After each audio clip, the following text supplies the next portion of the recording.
All right, so I'm getting set up here. You have this vector here. I told you it started at negative 2, 3. It ends at 2, 6, right? So I want you to draw that on there, and then you have another vector starting here and ending there. So draw me those two vectors while you're waiting. Okay. On the same picture.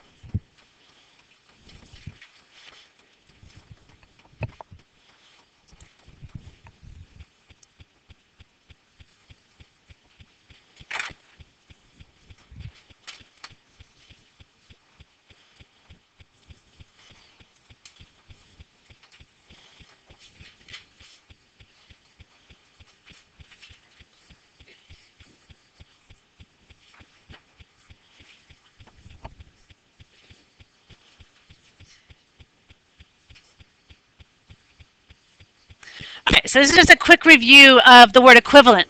So those vectors, are they parallel? Yeah, so they're kind of have like a similar angle to them, like a similar slant to them. But are they going the same direction? No. Are they the same length? Yeah, because they're both kind of like to get the red one, I would move over one and the end is over one. So they're the same length, but they're going opposite directions. So are they equivalent or not? No, right. So my answer to equivalent is no. To be equivalent, you have to have the same magnitude, because that's length in vector speak, magnitude. So that's a yes, like same magnitude, yes. But the same direction, you would say no. Like if this was like east-west or whatever, one would be going east, the other would be going west. They're going like opposite directions, even though it's not east-west or whatever. So this is a no. So I can't say they're equivalent. All right. So like we were doing earlier, when you do the magnitude of a vector, so imagine like this red vector that I have drawn right here. This red vector has two parts to it. It has its right and left motion and has its up or down motion right there. All right, so if we could figure out the component form, we would. But how far did I go up or down to get from beginning to end? I went 3, right? And how far did I go left? 4. So, oh, this is easy. It's a 3, 4 what triangle? 3, 4, 5. It's like I had planned it. I don't think I did. So anyway, you know the length of that red vector is 5. You also know the component form of that vector is to go left 4 and down 3. So negative 4 and negative 3. If I had subtracted, I would have gotten negative 1 minus 3. There's my negative 4, my component form. If I had this 3 minus 6, there's my negative 3. So there's a component form of that vector. So you know the length of it is 5 because you know about 3, 4, 5 triangles. You also know the length is 5 because if you do your Pythagorean theorem, you're like, oh, I'm going to do the square root of negative 3 squared plus negative 4 squared, because those are my two sides, my legs, right? So that's the square root of 25, so it has 5 length. All right, so that's all you do for your magnitude all the time. Once you have something in component form, these are the legs of a right triangle, and then you just square them, do the square root, and that's your magnitude. So if you had a vector with just AB, you would do the square root of what two things squared. Right? You do A squared plus B squared. So should you ever get a negative inside your radical? No, because you're squaring everything. So basically, you know, when you write this, you don't have to write negative 3 squared. You can just write 3 squared, because we all know that the negative's going to go away. And you could write 4 squared. Okay? All right, so let's do that with this example here. So I want you to find me the component form. So this is called vector W. So it'll be easier if it's in component form. So take a second and find me the component form of that thing. I got the end and the beginning there.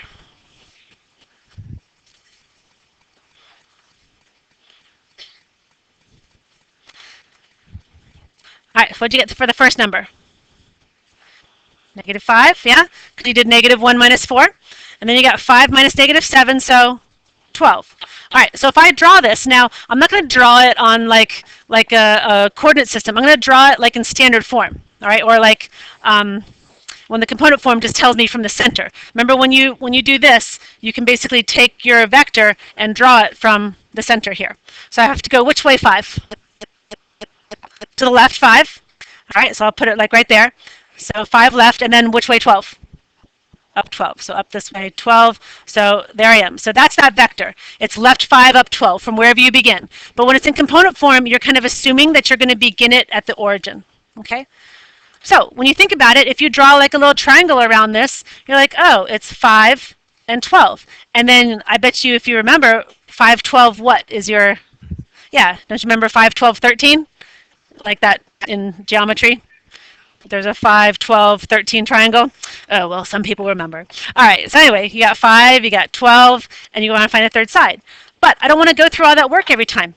All I have to do is take my component form. The magnitude of this vector, w, is the square root of -5 squared plus what? Right, 12 squared. So that's the square root of 25 plus 144, so 169. And the square root of 169 is 13. Okay? So you can do it like as a picture, or you can kind of do it as a formula. Okay? Alrighty. Everybody good? Alright, so next thing we got to do, some vector operations. Once you saw last time when we did section 8.1 that we were able to take vectors and like draw them out and find the what's it called? When we add things, we called it the answer, the resultant, right? Okay, so you don't have to draw this if you don't want to, but I'm going to try and draw what this says, 2w plus v. So if I have 2 w's, that means I have 2 of these. So I should do 3, 4 twice. If I do 3, 4 twice, it's basically what? 6, 8, right? So if I go over 3 and up 4, maybe it puts me here, and then I do it again, over 3 and up 4. So this is kind of representing the vector 2w. Everybody good? And then added to that, I'm going to add v. Well, v says wherever you are, you're supposed to go left 2 and up 5. So from this ending little tip right here, I'm going to go left 2 and up 5, so about there. So if I kind of think to myself, hey, you know, I didn't draw a perfect graph, but the resultant is going to be this. All right? So my resultant, that green arrow that I just drew, if you had to tell me from the beginning to the end, you would say to me that you would go right a certain amount and up a certain amount, right? So it should be 2 positive numbers. You follow? All right, so let's figure it out. So you would not normally sit there and draw all that stuff. You would just actually like do the problem. You say 2w, so you'd have 2 times 3, 4. Plus, then you'd call in v, and you have -2, 5. Thank you. All right, so you would literally just like do the algebra.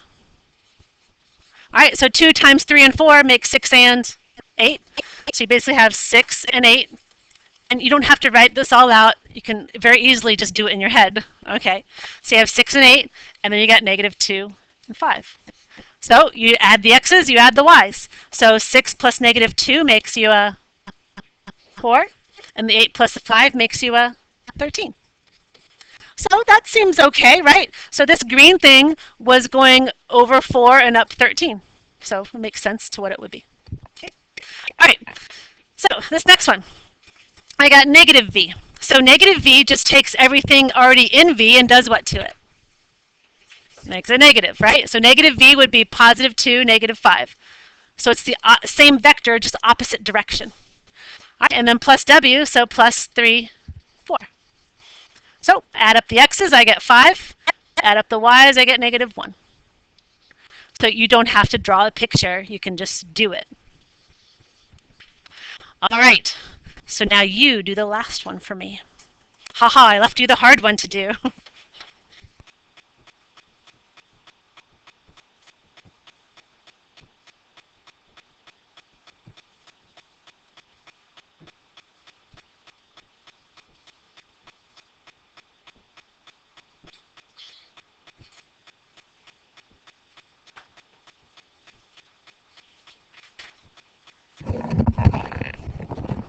All right, did I get it right? Yeah, so I multiplied -3 by 3 and 4. So I got -9, -12, and I got half of v. So I did half of everything right back here, half of v. So add them together, you get -10 and -9.5. Yep. So it's just, you know, like doing an algebra problem. Okay? All right, so that's just like vector operations. You don't have to draw them out, you just do it algebraically. All right, and we're going to pause right there for lunch.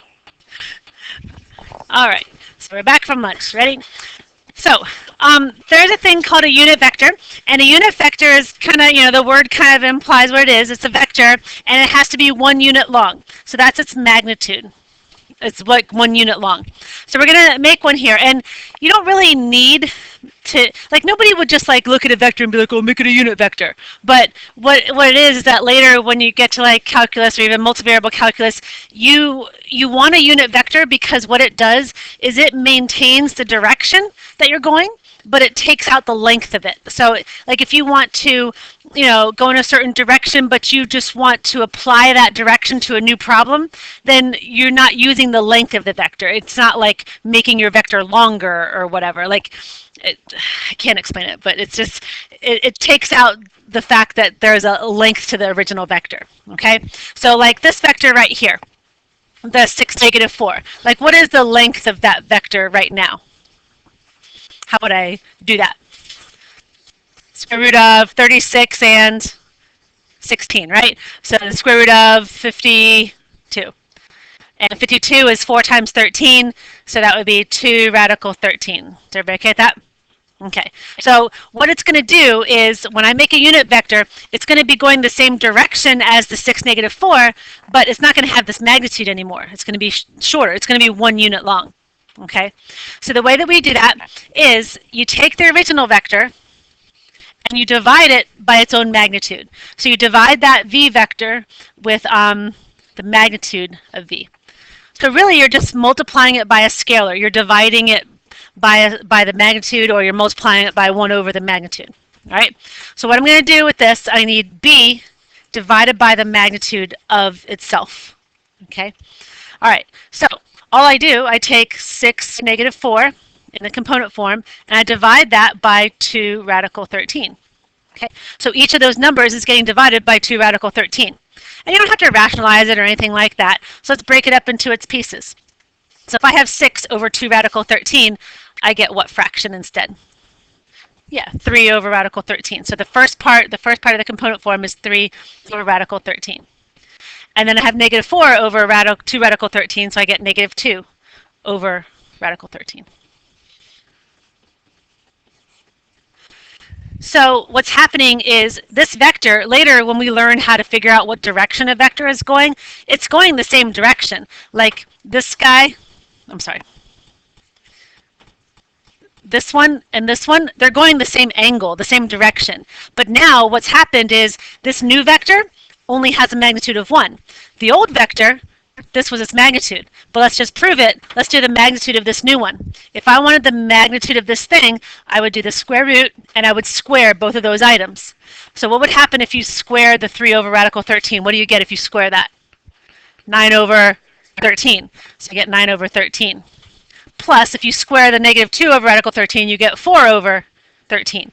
And so you can see you've made a new vector, and you don't know yet how to tell that it's going the same direction. We'll get to that. But you have made a vector whose magnitude is 13 over 13 square root, so it's just 1. Okay? And so just trust me for now, it's going the same direction as the old one. Okay. All right. So we get these things called what are called standard unit vectors. So with vectors, there's different ways to write these things, write vectors. You could write it in component form, which is the most like useful way usually. So if you write like 3, 5, that's a vector, going right 3 and up 5. You might see it in some books. They might write it like this, like 3, 5, like you saw in that video that we watched. The guy wrote it like in a column instead, like when you do matrix algebra. All right. You also see this. 3i plus 5j. So that's just another way to say the same thing. I is kind of like your x, and then the j part is kind of like your y in a way. All right, but what they are is this. They're just unit vectors, and they're used like they're just the standard ones. So I is meant to be the vector 1, 0. So it just puts you in the x direction 1 unit. Okay, and then j is meant to be in the y direction, so it is 0, 1. Okay, so if you take a vector, like we had 6, -4, right? If I take 6, -4, what I would do is I would write that as 6i minus 4j. So you can see, I'll show you, it's going to go back and mean the same thing. But if I had 6i minus 4j, it's just writing it like as a expression instead of writing it like in a coordinate form. Okay, so like let's take I. I is this vector, 1, 0, minus 4, j is 0, 1. So you don't have to do this ever, I'm just showing you it's the same thing. So what does this give me? What vector does that give me? 6, 0, right? Because 6 times that, so I get 6, 0. And over here, this gives me minus 0, and that one's 4. Well, if I subtract those, what's 6 minus nothing? 6. What's 0 minus 4? Negative 4. So it's just another format of the same thing. So like what I'm saying to you is that this is synonymous with that. They're just the same thing. It's just someone likes to write it one way and another person likes to write it the other way. Or maybe one situation is helpful when you're doing some kind of problem, another situation is helpful for another thing. Okay? So this one is standard form. No, wait, other one, sorry. This one is standard. So something, once something gives you an answer in standard form, you say I's and J's, and this one is component. Okay. All right. So we're going to practice that on the next example. So another way to write, for instance, vector W, 3, 4, I could write W if I put it in terms of I's and J's. It means I'm going 3 in the x direction, and the x direction one is I, so I'd say 3i. And what would I say for the y direction part? 4j, so plus 4j. Okay? And later, when you do 3 dimensions, you add, what's the next letter? K, right? Well, yes, x, y, and z, what's I, j, k, right? So when you get 3 dimensions, you might see something like this. Like when somebody gives you a vector in 3 dimensions, like 2, 5, and 1, let's say. That would be 2i plus 5j plus 1k. So that would be 3 dimensions then. Okay, but we'll do that when we do 3 dimensions. So don't worry about that. All right. So yeah, so you do this example for me. I have an initial point. I have this terminal point. Find me the component form, and then make it into standard form. Or just you can just figure out the standard form. You don't have to do the component form first. All right, so do that.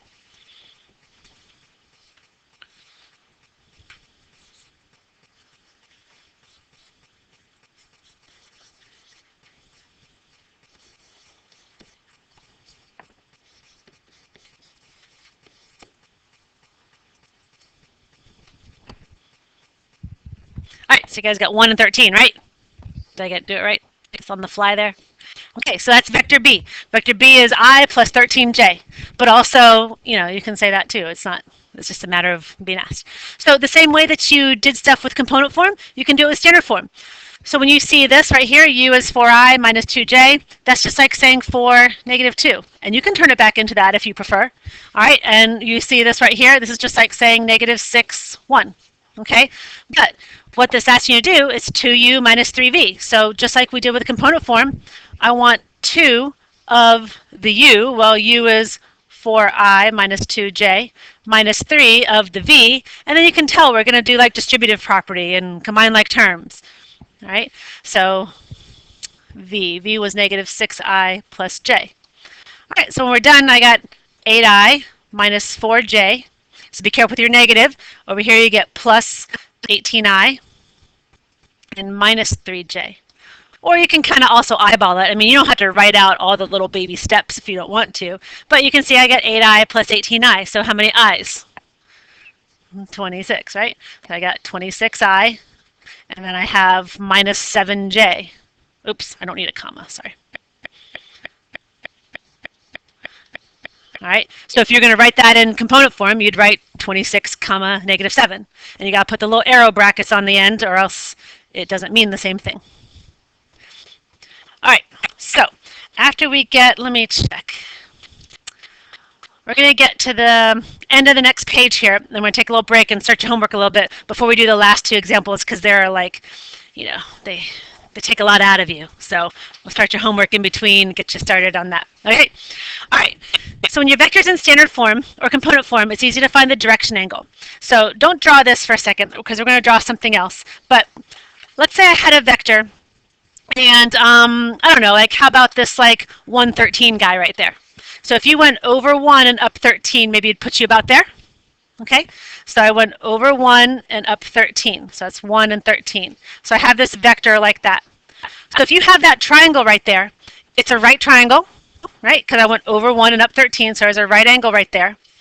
So how would I find this angle like right inside here? So basically I have this going on. I have a right angle, I have 1, and I have 13. And I want to know this angle right there. So what trigonometry, evil word, right? What trigonometry would you use to figure out that angle knowing those two sides? Tangent, right? I mean, it's SOHCAHTOA, right? You don't have to use sine rule, cosine rule. It's just the tangent of this angle is 13 over 1, correct? So you'd say, oh, hey, the tangent of that angle is 13 over 1, or just 13. So I'd go to my calculator, and if I wanted the angle back, what button would I press to get the angle back? Second tangent, right? So I'd press second tangent. I'd make sure my calculator was in degrees so I understood the answer. And then I'd put 13 over 1. Well, that's just 13. And I'd say, hey, oh, your angle must have been 85.6 degrees. That's it. Okay? So what we were doing right there, that vector that you have, this is your x and your y. You know how on the unit circle, your tangent is your sine over your cosine? Right? Sine over cosine? Well, that's the y over the x, right? So it's the y over the x. So what you do is you set up a little formula. Tangent of your angle is b over a, because we're considering our original vector to be ab, kind of like that. So if I want to know the angle that you're sitting at, I'm going to take the y value over the x value. I'm going to do inverse tangent. Okay? All right. So my little picture down here is for, I was just making that other one up. All right.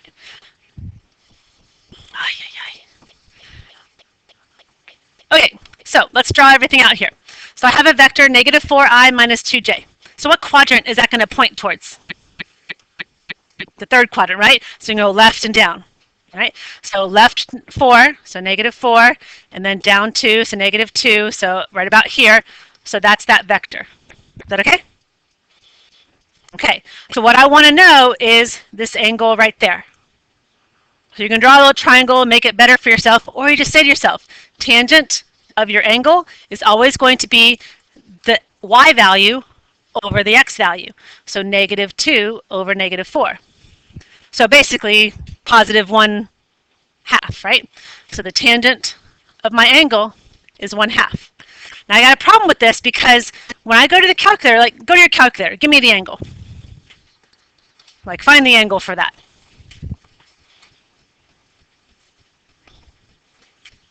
Everybody has a calculator, right? Not just waiting for someone else. So go grab one if you need one. Say again? 26.5? Yep. All right. So you get 26.5, and degrees would be best. All right. So all that you found, this calculator, when you typed in inverse tangent of 1/2, did he know you were in the third quadrant? No. So you have to adjust yourself. All that you've figured out right now is that this angle right here is 26.5. But that's not the, so if you said 26.5 to me, I would think you were over here, 26.5, right? Like, that would be that to me. So what we have to do is kind of adjust ourselves. I know that thing is in the third quadrant. So when you say 26.5 is this part right here, I have to add in that I'm all the way over here. So my true angle of this vector is 180 plus 26.5. So you always have to think about where you are and, like, you know, adjust yourself. The angle that it gives you is just the angle back to the x-axis. And so really your angle of this vector is 206.5 degrees. Okay? So just think about that. You have to think about which quadrant your angle, your vector is in. Okay. All right. Everybody good? All right. So now that you know how to find the direction of a vector and you know how to find the magnitude of a vector, then it would be a lot easier if you were able to make a vector knowing those two things. Because once you know how long you want it to be and what direction you want it to go in, then you get everything. Okay? So what does this remind you of right here? Like, where is that always true? Like your x and your y value. Isn't that just, that's just from the unit circle, right? Your x is your cosine, your y is your sine, right? Okay, and then this little terminology right here, I put double bars because I think it was from an old book that I used to use, but these could also be single bars. What does that mean? Magnitude, right? Remember with vectors, there's no absolute value, so that's the magnitude.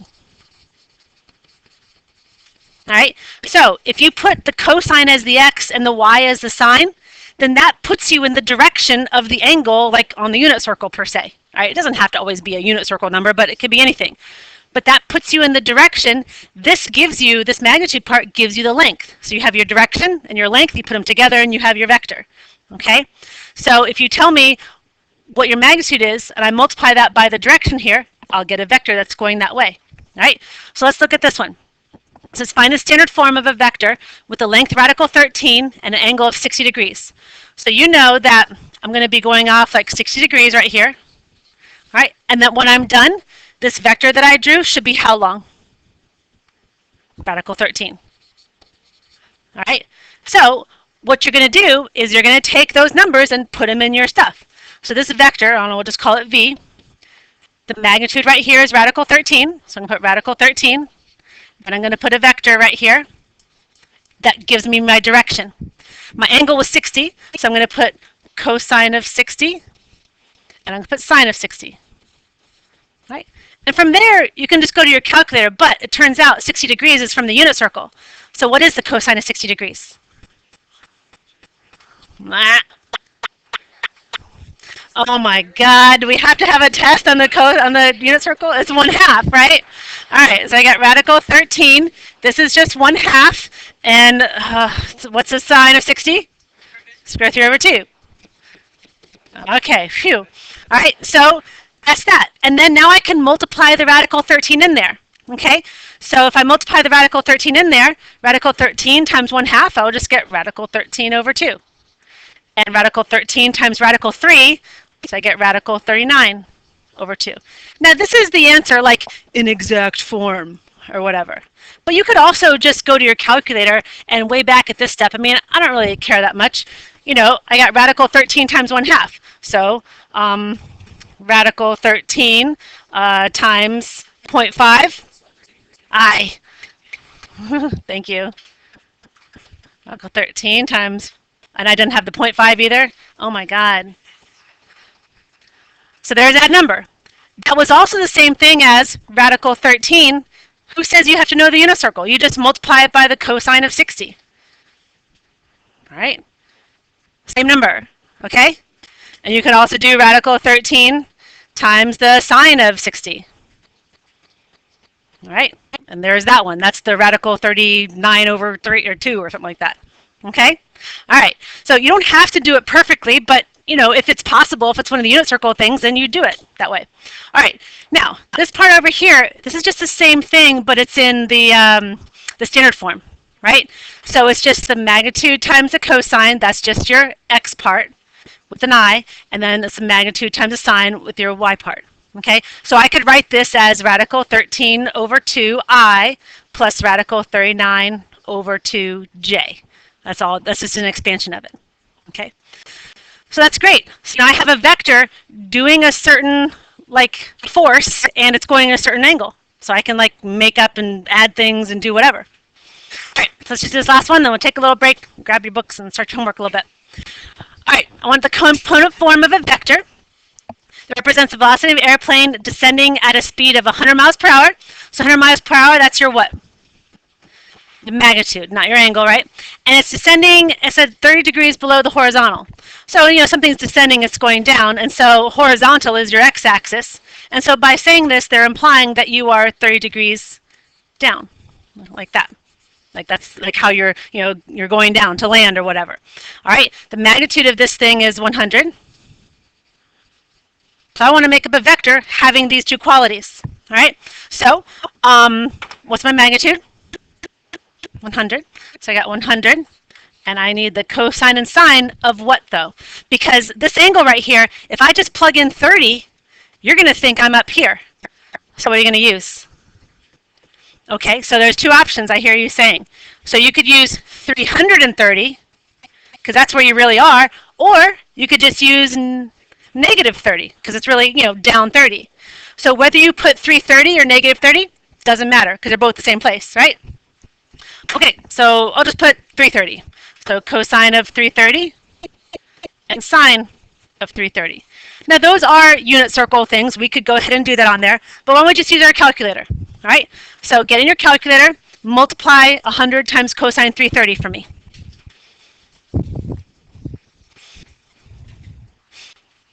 What does it get you? 15 point, oh, 86.6? All right. Yeah, 86.6? Jeez, Kyler. 86.6. Now, I need 100 times the sine of 330. It should be a negative answer, right? Because it's going down. Negative 50. Perfect. Okay. Negative 50. The reason that came out so good is because the sine of 330 is negative 1/2 if you go in the unit circle. So that's why it came out all pretty. This one was radical 3 over 2. Okay, so that's why it came out ugly. All right, so there's my vector. That is my vector going in that direction. So let's check and make sure. Let's find the magnitude of this thing. Let's make sure the magnitude really is what? 100. So if I did the magnitude, I would do 86.6 squared plus 50 squared. All right, now it's going to be close to 100, but you know the 86.6 is rounded off. You got it? Yeah, so if I did the square root of 86.6 squared plus, what was the other one? 50? Yeah, so basically 100, right? And let's check the angle. So the angle was supposed to be 30 degrees. So if I do second tangent, and let me put my numbers over each other, let me put negative 50, the b, over the 86.6, right? It comes out to, oh, look at that, negative 30 degrees. Okay. All right. So we're going to take a break from the video for a second and start your homework a little bit. Okay? So you guys on the video, you can do the same thing. Maybe start a little bit of your homework and then on the last page, and then you can pick it back up at the end. Shout out to Mark Fuentes and Chris Hey, Marcus. All right, so everybody's got their calculators ready, so we can do these last two. All right, here we go. So now that you know how to make vectors from angles and from magnitudes, it's going to be a lot easier. You don't really have to use like sine rule and cosine rule and all that kind of stuff anymore to see how to add vectors together. All right, so imagine what's going on here. You have three forces and they have three different magnitudes and they're pulling on an object. So let's say like, you know, three of your friends are like pulling on you or something and you're sitting right here. All right, one friend is pulling 70 pounds of force at an angle of negative 30, so that's like the most, right? That's your biggest friend pulling you like this, right? And so there's 70 pounds, and this angle right here is negative 30. Then you have another friend or something pulling you with 40 pounds of force at 45 degrees. So you got this person, 45, a little shorter because it's only 40 pounds, all right? But that one's 45 degrees. All right, and then you have a third person pulling you at 135 degrees, but they can do 60 pounds. All right, so I'll make that one blue. So they're going this way, and the blue one's a little bit in between the red and the green. So they're doing 60. And their angle is 135. Okay, so they're all pulling on that object, or imagine somebody's pulling with ropes or whatever, and you want to know, like, where's that red dot going to move? So probably it's going to move more in the direction of the green one because he's the strongest, all right? But, you know, it's not going to go straight with the green one because the other ones are pulling him other directions, right? So I can make up vectors for each of these actions, all right? So we'll do this like vector 1, vector 2, vector 3, all right? So vector 1 has a magnitude of 70 and it has an angle of negative 30. So for negative 30, I could use negative 30 or I could use 330. Doesn't matter. So let's just make up a vector for that. So this time I'm going to put the magnitude in with the cosine and the sine. So this one is 70, cosine of negative 30. All right, and then 70, what? Sine, right? Sine of negative 30. And, you know, it's great. Like, I could come up with, like, numbers for that, but I don't care. Like, I'm just going to I'm going to add them together when I'm done, so let's just leave it like that. This is what I'm going to type in the calculator. All right, so second one. So second one would be 40, but this time cosine of what? Oh, yeah, 45, right? Cosine 45. Oops, that's ugly. All right, 40 cosine 45, and then 40 sine 45. All right, and then the third one obviously it'd be 60 and 135, right? So 60 cosine 135 and 60 sine 135. So I want the result of these three things doing, like what's the resultant of these three things? So all I have to do is add them all up. All right. So imagine if I want component form again, if I want the x component, I just add up all the x's, and that'll give me my x component. If I want the y, I add up all the y parts or the j parts. All right. So I will do the first part and you do the second part. So it's just a bit of typing in there. So I want to add up all the x's. So I got 70. Oh, you go away.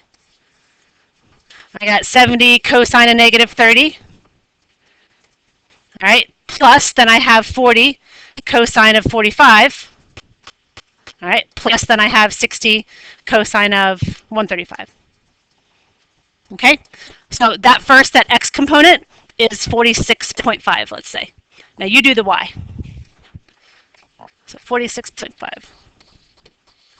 So you do the y part, or the j part, you could say, on your calculator.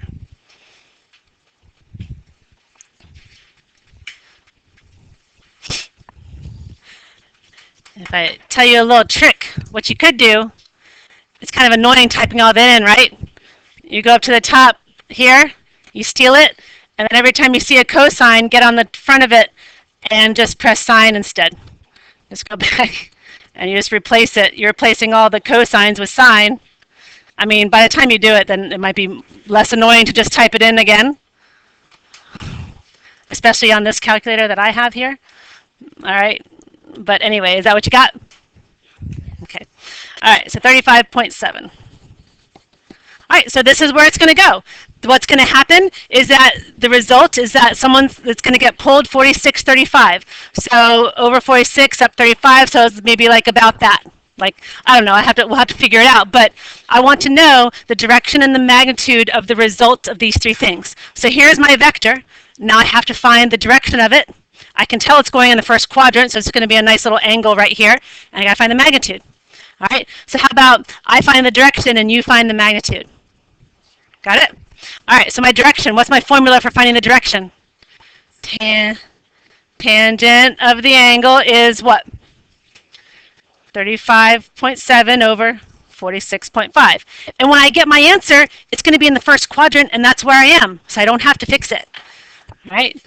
So get yourself second tangent, 35.7 over 46.5. All right, so there you go. So 30, is that what you got? Yeah, so 37 degrees, 37.5 degrees. So my angle is 30, what did I say, 37.5? 0.5 degrees. I don't have to adjust it because it's literally going in the first quadrant direction. So that's it. All right, you find the magnitude.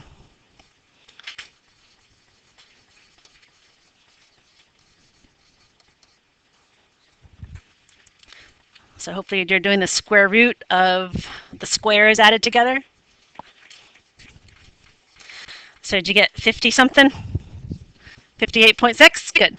58.6, and what will you say? What unit would you put on that? Pounds, right. So that red dot's going to feel 58.6 pounds of force in a direction of 37.5 degrees. Okay? All right. So, you ready for an airplane problem? I don't like the airplane problems. Oh, all right, sorry. How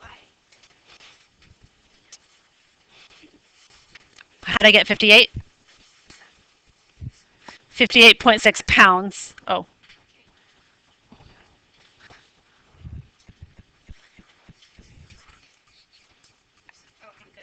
Okay, all right. All right, so airplane. So, you know that if you have what's going on here, when an airplane's trying to go, and this is one of those problems with the wind and all that stuff, we have what the plane is trying to do plus what the wind is doing, right? And then we end up, if we add what the plane is doing with what the wind is doing to it, we get the result, right? We get like our final destination. So final destination, okay? Or the result of that, the resultant. Okay, so in this problem, we have something a little bit different. So, like we were doing problems before where I'd be like, oh, your plane is going this way and the wind is pushing you, and where are you really going to go then, right? Well, it's more often than not that like let's say you're in DC and you want to go to Chicago, you want to get here. You know where you want to get, right? And the wind, let's say, the wind's like blowing in this way, and it's obviously going to push you off course, right? So you want to figure out if you know where you want to go and the wind's coming, then probably what's going to happen is you got to try to fly this way, so then when the wind pushes you, you really get to where you want to go. You follow? Okay, so it's more likely the case that you know where you're going, which is this one, and you know what the wind is that day, and so you want to figure out, like, how should I fly so that I get to where I want to go? You follow? Okay. All right. So this is a little bit different than before. Before we knew the plane and we knew the wind. We were finding the final destination. But now we know different things. Okay. All right. So let's make up the stuff for it. So I have a pilot. I have the plane is going 500, or who wants to go 500 miles per hour at a direction due west. So he's just going left. Correct? All right. So the final destination right here. He's going 500 miles an hour. That's what he wants to do, and the speed he wants to go so he can get there on time, to make all the flight schedules work. And if you're going west, you're going that way. So what direction, what angle is that? Like, yeah, from here to here, so 180. So it's cosine of 180 and sine of 180. All right, but what is the cosine of 180? That's super easy. -1, right? This is -1. What's the sine of 180? 0. So when I multiply 500 by these numbers, I get -500, comma 0. Is that okay? Like, it's just easy. All right, and then we got the wind. So the wind, I found this out after I did this problem irritatingly wrong. I had to do it like 3 times. All right, but the way they introduce this, you see the wind. It says the wind is blowing 100 miles per hour from the directed angle of 192. So I was like, oh, directed angle, maybe they mean from here or whatever. No, turns out the words directed angle means exactly like we're used to doing it on the unit circle. Directed angle means you're going from right here, and then you do that angle. So 192 would put me like over here. You follow? So that's the wind. Got it? All right, so, but the wind is like coming at them. And so the wind right here, this is the vector for that, but the wind is like coming from that direction. So I'm going to have to do something to fix it, but let's just figure out our vector first. So I got the wind, it's 100, so I got 100, and then what's my angle? 192. It turns out they told it to me that way so I could use my formula. All right, so cosine of 192 and sine of 192. And we'll use our calculator, like I don't know what those are, okay? But because the wind is coming like at me, that vector that I just made right there is a vector coming out. But the wind is coming in from that direction, all right? So I just need the same vector, but it has to go the opposite way. So how do I make this vector, this green one, go the opposite way? I just put a negative sign, okay? All right, so let's figure out some numbers for that. So I need -100 times the cosine of 192. Okay, so yep, 97.8. So that one is 97.8. Was there a negative on that? No. And then I need -100 times the sine of 192. 20.8. All right. So 20.8. All right, so remember the main formula that we came up with earlier, all right? I have the plane, something, plus this equals that. So what would you suggest I do? Just like an algebra problem, how would I solve for this question mark? I subtract, right? I'm just going to move that over there. So my question, how should the plane fly to do these things that I want? I have -500 minus 97.8. So I have, basically my question is -597.8. Okay, because -500 minus 97. And then I have 0 minus 20.8, so what would that one be? -20.8. right? So that's the vector that you should fly at so that it will result in you moving at 500 miles an hour west, okay? All right, and you gotta know, well, that's a good direction to go, but what is that direction? So the question really says to find the direction of this. So there's my vector, I'm almost done. I need the direction of this. So tangent of my angle is 20.8 over 597.8. And so how come I didn't put negatives? They don't cancel, so why bother? So my angle, grab my calculator. So I got second tangent of, what was it? I can't see. 20.8 divided by 597.8. All right, so that's the angle you should go. That's 2 degrees. So remember, that's 2 degrees, so you're going 2 degrees past 180. Because this vector that you're doing right here, this vector is like that. It's in the third quadrant. So this angle that we just found was 2 degrees. So what should I really tell you to do? 182. So my angle that you should fly is 182 degrees from 0 over here. And how would you find the magnitude? How fast I should go? Yeah, square everything, add it together, right? And so the speed that you should go at is the square root of those two things squared. So can you guys type that in for me? I'll just do it real quick. So I want the square root, last thing, 597.8 squared plus 28.8 squared. All right, so, yep, 598.2. So you should go 598 miles per hour, 0.2. Can planes go that fast? Yeah, okay. Yes, miles per hour. So if you want to get, be acting like you're flying at 500 miles an hour going west, you better do this with that wind that's affecting you. Okay? All right, that's it. Goodbye.